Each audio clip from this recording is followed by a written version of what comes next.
La recherche du bien-être évoque souvent le repos, les vacances et les temps de récréation. À l'opposé, l'action est synonyme de pénibilité et de contrainte. De fait, nous avons tendance à reculer devant l'action, ou à nous précipiter pour nous en débarrasser. Sans nier qu'il y a toujours une dimension d'effort, peut-être y a-t-il une autre manière d'être dans l'action qui peut nous réconcilier avec cet acte essentiel, agir dans le monde, sans quoi il n'y a point de déploiement. Et si action et repos étaient les deux facettes de la même marche vers le sentiment d'être heureux? Et si l'action, menée dans la présence, porteuse de compréhension profonde et de guérison intérieure, apportait tellement de sentiments de gratification qu'elle devienne aussi recréation? L'Agir Thérapie nous propose de faire cette expérience en nous appuyant sur un processus en 4 points P, C, A, D.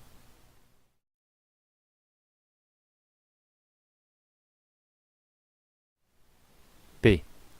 La première étape, celle de la présence, nous permet de mettre de la temporalité avant d'agir, en recueillant des données par l'observation, l'écoute et le ressenti.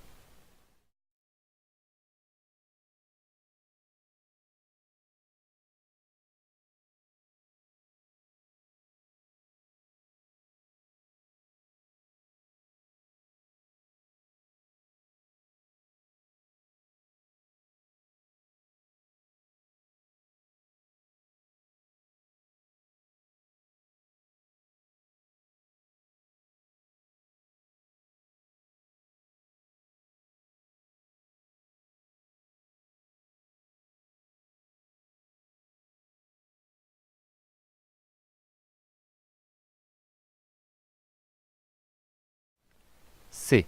À la deuxième étape, celle de la compréhension, le déploiement intérieur est déjà bien enclenché.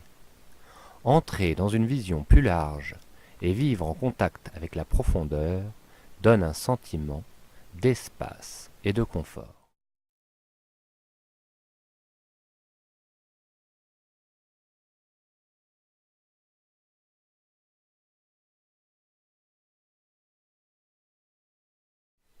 A.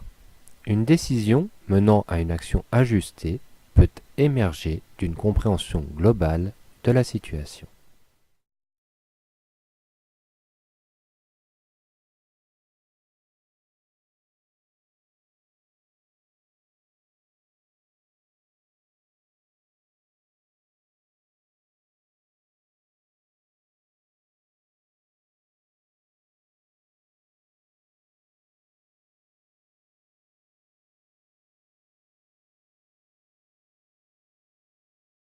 D.